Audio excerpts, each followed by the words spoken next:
ಜೈ ಶ್ರೀ ಸಿದ್ಧಾರೂಢ. ಮೊಟ್ಟ ಮೊದಲಿಗೆ ಶ್ರೀ ಸದ್ಗುರು ಸಿದ್ಧಾರೂಢ ಅಜ್ಜನನ್ನು ನನ್ನ ಹೃದಯ ಮಂದಿರದಲ್ಲಿ ಸ್ಮರಿಸುತ್ತಾ ನನ್ನೆಲ್ಲಾ ಪ್ರೀತಿಯ ವೀಕ್ಷಕರಿಗೆ ನನ್ನ ಗುಡ್ ಹ್ಯೂಮನ್ ಬೀಯಿಂಗ್ ಚಾನಲ್ಗೆ ಆದರದ ಸ್ವಾಗತವನ್ನ ಕೋರ್ತೇನೆ. ಹೊಸಬರು ಯಾರಾದರೂ ನನ್ನ ಚಾನಲ್ನ ನೋಡ್ತಿದ್ರೆ ದಯವಿಟ್ಟು ಸಬ್ಸ್ಕ್ರೈಬ್ ಮಾಡ್ಕೊಳ್ಳಿ, ಹಾಗೂ ನಿಮ್ಮ ಪ್ರೀತಿ ಪಾತ್ರರಿಗೂ ನಮ್ಮ ಈ ವಿಡಿಯೋನ ಶೇರ್ ಮಾಡಿ ಅವರಿಗೂ ಸಬ್ಸ್ಕ್ರೈಬ್ ಮಾಡಿಕೊಳ್ಳಲು ಹೇಳಿ. ಪ್ರಸ್ತುತ ಈ ವಿಡಿಯೋದಲ್ಲಿ ಶ್ರೀ ಸದ್ಗುರು ಸಿದ್ಧಾರೂಢ ಅಜ್ಜನವರ ನೈಜ ಘಟನೆಗಳನ್ನು ಮತ್ತು ಪವಾಡಗಳನ್ನು ವೀಕ್ಷಕರ ಮುಂದೆ ತರುವಂತಹ ಪ್ರಯತ್ನ ಮಾಡಿದ್ದೇನೆ.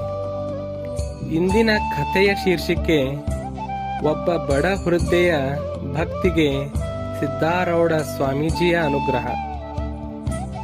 ಹಾವೇರಿ ಸಮೀಪದ ಒಂದು ಹಳ್ಳಿ ಒಳಗ ಒಬ್ಬೇಕಿ ಮುದುಕಿ ಇದ್ದಳು. ಆಕಿ ಹೆಸರು ಲಲಿತಮ್ಮ. ಆಕಿಗೆ ಮಕ್ಕಳೂ ಇಲ್ಲ, ಗಂಡನೂ ಇಲ್ಲ. ಅನಾಥಿ ಆಕಿ. ಮಂದಿ ಮಾಡೋ ದಾನ ಧರ್ಮದಿಂದನ ಬದುಕ್ತಿದ್ಲು ಆಕಿ. ಪ್ರತಿದಿನ ತನ್ನ ಗುಡಿಸ್ಲೊಳಗ ಸಿದ್ಧಾರೂಢ ಅಜ್ಜನ ಫೋಟೋ ಇಟ್ಕೊಂಡು ಫೋಟೋದ ಮುಂದೆ ಸಣ್ಣ ದೀಪ ಹಚ್ಚಿಕೊಂಡು ಸಿದ್ಧಾರೂಢಜ್ಜ ಅವ್ರನ್ನ ಭಕ್ತಿಯಿಂದ ಪ್ರಾರ್ಥಿಸ್ಕೊಂತ ಕೈ ಮುಗಿದು ಬೇಡ್ಕೊಂತಿದ್ಲು. ಒಂದಿನ ಹಳ್ಳಿ ಒಳಗ ಜಾತ್ರೆ ಇದ್ದಿದ್ದರಿಂದ ಎಲ್ಲರೂ ಸಿದ್ಧಾರೂಢ ಅಜ್ಜನ ದರ್ಶನಕ್ಕ ಹಾವೇರಿಗೆ ಹೋಗಿದ್ರು.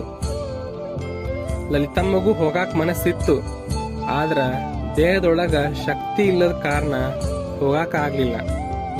ಆಕೆಯ ಮನಸ್ಸು ತುಂಬಾ ದುಃಖಗೊಂಡಿತ್ತು. ಆ ರಾತ್ರಿ ಆಕಿ ಸಿದ್ಧಾರೂಢ ಅಜ್ಜಾರ ಫೋಟೋದ ಮುಂದ ದೀಪ ಹಚ್ಚಿ ಅಳ್ಕೊಂತ ಹಿಂಗ ಪ್ರಾರ್ಥನೆ ಮಾಡ್ತಾಳ. ಸ್ವಾಮೀಜಿ, ನಾನ್ ನಿಮ್ನ ಕಾಣ್ಲಾರ್ದ ಹೋದ್ರ ನನ್ನ ಜೀವನಾನೇ ವ್ಯರ್ಥ. ನನ್ನ ಮನೆಗೂ ಬರ್ರಿ ಸ್ವಾಮಿ ಅಂತ ಅಳ್ಕೊಂತ ಪ್ರಾರ್ಥನೆ ಮಾಡ್ತಾಳ. ಅದ ರಾತ್ರಿ ಲಲಿತಮ್ಮನ ಮನಿ ಗುಡಿಸಲ ಮುಂದ ಹಸಿರು ಗಿಡದ ಮುಂದ ತೀವ್ರವಾದ ಪ್ರಕಾಶಮಾನವಾದ ಮಿಂಚೊಂದು ಕಾಣಿಸ್ಕೊತೈತಿ. ಆಕಿ ಹೊರಗ್ ಬಂದ ನೋಡುವಷ್ಟ್ರೊಳಗ ಕೆಂಪ ಅಂಗಿ ಮತ್ತು ಕೆಂಪ ಪಟಕ ತಲೆ ಕಟ್ಕೊಂಡ ಪಾದಯಾತ್ರೆ ಒಳಗ ಬಂದಂಗ ಕಾಣೋ ಒಬ್ಬ ಮುದುಕ ಅಜ್ಜನ ನೋಡ್ತಾಳ. ಅಷ್ಟೊಳಗ ಆ ಅಜ್ಜ ಬಾಗಿಲಿಗೆ ಬಂದು ನಿಂದಿರ್ತಾನ. ಅವನ ಮುಖದೊಳಗ ಶಾಂತಿ, ಕರುಣೆ ಮತ್ತು ಆತ್ಮೀಯತೆ ಹೊಳಕತ್ತಿತ್ತು. ಆ ಅಜ್ಜ ಸ್ವಲ್ಪ ನೀರ್ ಕೊಡಬೇ ಅಂತ ಹೇಳ್ತಾನ. ಲಲಿತಮ್ಮ ಗುಡಿಸ್ಲೊಳಗ ಹೋಗಿ ನೀರ್ ತಂದು ಕೊಡ್ತಾಳ. ಆ ಅಜ್ಜ ಗಿಡದ ಕೆಳಗ್ ಕುಳಿತುಕೊಂಡು ನೀರ್ ಕುಡಿತಿದ್ದಂಗನ ಆ ಲಲಿತಮ್ಮ ಹೇಳ್ತಾಳ, ನೀವು ಶ್ರೀ ಸದ್ಗುರು ಸಿದ್ಧಾರೂಢಜ್ಜ ಅವರ ಗತೆನ ಕಾಣ್ತೀರಿ ಸ್ವಾಮಿ ಅಂತಾಳ. ಅದನ್ನ ಕೇಳಿದ ಕೂಡಲೇ ಅಜ್ಜ ನಕ್ಕೊಂತ ಲಲಿತಮ್ಮಗ ತಲೆ ಮೇಲೆ ಕೈ ಇಟ್ಟು, ನಾನು ಎಲ್ಲಾ ಭಕ್ತರ ಮನಸ್ಸಿನಲ್ಲಿನ ಅದೇನಿ.